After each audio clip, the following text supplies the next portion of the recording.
నమస్కారం. డిసెంబర్ 2025 వృషభ రాశి వారికి ఆహా ఒక సినిమా కథలా ఉంది. ఫస్ట్ హాఫ్ అంతా టెన్షన్, గొడవలు, డబ్బు సమస్యలు అన్నీ ప్రతికూలంగా కనిపిస్తాయి. కానీ ఇంటర్వెల్ తర్వాత అంటే డిసెంబర్ 5న ఒక్క గ్రహ మార్పుతో మొత్తం కథ మారిపోతుంది. అవును. ఈరోజు మనం ఈ ఇంట్రెస్టింగ్ ట్విస్ట్ వెనుక ఉన్న జ్యోతిష్య కారణాలను లోతుగా పరిశీలిద్దాం. మనకు అందిన సమాచారం ఒక యూట్యూబ్ ఛానల్ విశ్లేషణ నుండి తీసుకున్నాం. అవునండి. ఇది నిజంగా చాలా ఆసక్తికరమైన నెల. సాధారణంగా మనం ఒక్కో గ్రహం ప్రభావాన్ని విడివిడిగా చూస్తాం. కాని ఇక్కడ ఒకే ఒక్క గ్రహం యొక్క బలం మిగతా అన్ని నెగటివ్ ఎఫెక్ట్స్ను ఎలా డామినేట్ చేయగలదో స్పష్టంగా చూడొచ్చు. ఓకే. ముందు ఆ సవాళ్లేమిటో చూస్తే ఆ తర్వాతొచ్చే మార్పు ఎంత పవర్ఫుల్ అనేది మనకు బాగా అర్థమవుతుంది. నెల మొదటి భాగంలో ప్రధానంగా రెండు విషయాలపై ఒత్తిడి కనిపిస్తోంది. ఒకటి పర్సనల్ రిలేషన్స్, రెండు డబ్బు వ్యవహారాలు. సరే, అయితే ఆ సంబంధాల దగ్గరే మొదలు పెడదాం. ఎందుకంటే ఈ విశ్లేషణలో సూర్యుడు, కుజుడు ఇద్దరూ కలిసి ఈ విషయంలో చాలా ఇబ్బందులు పెడతారనుంది. అసలు ఏం జరుగుతోందక్కడ? ఖచ్చితంగా. డిసెంబర్ 1 నుండి 15 వరకు సూర్యుడు 7వ స్థానంలో ఉంటాడు. జ్యోతిష్యంలో 7వ ఇల్లు అంటే పార్ట్నర్షిప్స్, మ్యారేజ్, వీటికి సంబంధించినది. రైట్. అందుకే ఈ టైంలో సూర్యుడి ప్రభావం డైరెక్ట్గా లైఫ్ పార్ట్నర్తో రిలేషన్షిప్పై పడుతుందని చెప్తున్నారు. సూర్యుడు అధికారానికి, అహానికి కారకుడు కదా. అవును. కాబట్టి భాగస్వామిల్లో మొండితనం పెరిగి చిన్న చిన్న విషయాలకే ఆర్గ్యుమెంట్స్ అయ్యే అవకాశం ఉంది. దీనివల్ల ఇంట్లో ప్రశాంతత తగ్గుతుంది. అంటే ఇది కేవలం చిన్నపాటి గొడవలా, లేక ఇంకా సీరియస్గా ఉంటుందా? ఎందుకంటే ఇదే సమయంలో కుజుడు ప్రభావం కూడా ఉందనన్నారు. కోపానికి, కాన్ఫ్లిక్ట్కి కారకుడైన కుజుడు కూడా నెగటివ్గా ఉంటే మరి ప్రభావం ఇంకా తీవ్రంగా ఉంటుందేమో. మీరు పాయింట్ కరెక్ట్గా పట్టుకున్నారు. అక్కడే అసలు సమస్య ఉంది. డిసెంబర్ 1 నుండి 6 వరకు కుజుడు కూడా 7వ స్థానంలోనే ఉంటాడు. ఓహో, ఇద్దరూ ఒకేసారి ఒకే చోట ఉన్నారన్నమాట. అవును. అంటే అహానికి కారకుడైన సూర్యుడు, కోపానికి కారకుడైన కుజుడు ఇద్దరూ ఒకేసారి భాగస్వామ్య స్థానాన్ని ప్రభావితం చేస్తున్నారు. దీనివల్ల అపర్ధాలు పెరిగిపోయి మానసికంగా దూరం పెరిగే ప్రమాదం ఉంది. అయ్యో.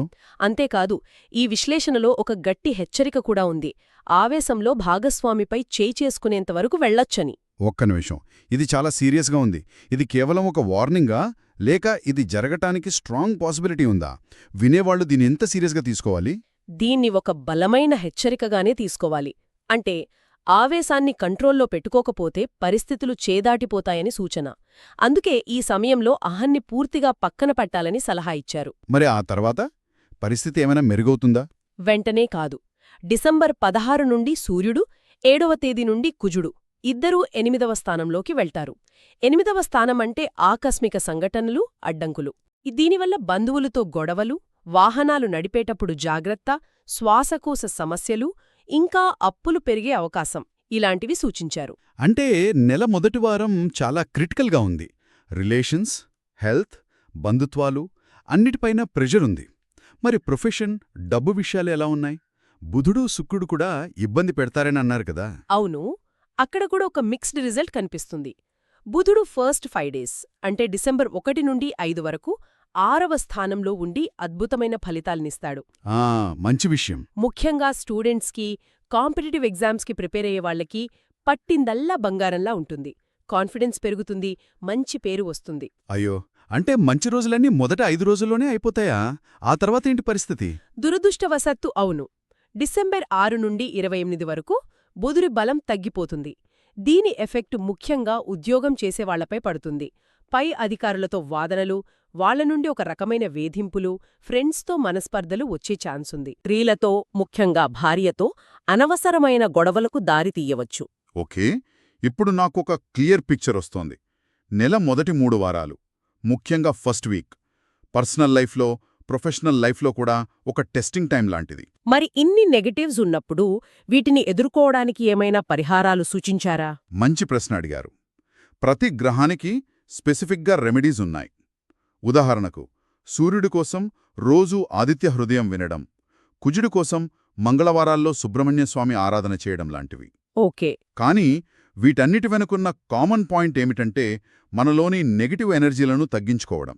అంటే అహాన్ని తగ్గించుకోవడానికి సూర్యారాధన, కోపాన్ని కంట్రోల్ చేసుకోవడానికి కుజారాధన. ఈ పరిహారాలు ఇంట్రెస్టింగ్గా ఉన్నాయి. ఉదాహరణకు సూర్యుడికి బెల్లానికి సంబంధమేమిటి? ముఖ్యమైన పనికి వెళ్లేటప్పుడు బెల్లం తినమని చెప్పారు. దాని వెనక ఏదైనా సింబాలిక్ మీనింగ్ ఉందా? తప్పకుండా. జ్యోతిషంలో ప్రతి గ్రహానికి కొన్ని వస్తువులతో, రంగులతో, రుచులతో కనెక్షన్ ఉంటుంది. సూర్యుడు శక్తికి, తేజస్సుకు సింబల్. బెల్లం న్యాచురల్ స్వీట్, ఇన్స్టంట్ ఎనర్జీ ఇస్తుంది. ఆహా, అందుకేనా? అందుకే సూర్యబలాన్ని పెంచుకోవడానికి బెల్లాన్ని వాడమని చెప్తారు. అలాగే కుజుడికి నిమ్మదీపాలు. కుజుడు అగ్నితత్వగ్రహం గదా. అవును. నిమ్మకాయలోని యాసిడ్, దీపంలోని అగ్ని రెండూ కలిసి కుజుడి ఉగ్రతను శాంతింపజేస్తాయని ఒక నమ్మకం. ఈ పరిహారాలన్నీ కూడా మనస్సును ఒక విషయంపై ఫోకస్ చేసి మన ప్రవర్తనను మనమే సరిదిద్దుకోవడానికి హెల్ప్ చేసే సైకలాజికల్ టూల్స్ లాంటివి. సరే, ఇప్పటివరకు నెలలో ఉన్న ఛాలెంజెస్ గురించి, వాటి రెమెడీస్ గురించి మాట్లాడుకున్నాం. కానీ మీరు మొదట్లో అన్నారు డిసెంబర్ 5న అంతా మారిపోతుందని. అసలు ఆ రోజు ఏం జరగబోతోంది? ఏ గ్రహం ఈ కథలో హీరోగా రాబోతోంది? ఇక్కడే అసలు కథ మొదలవుతుంది. డిసెంబర్ 5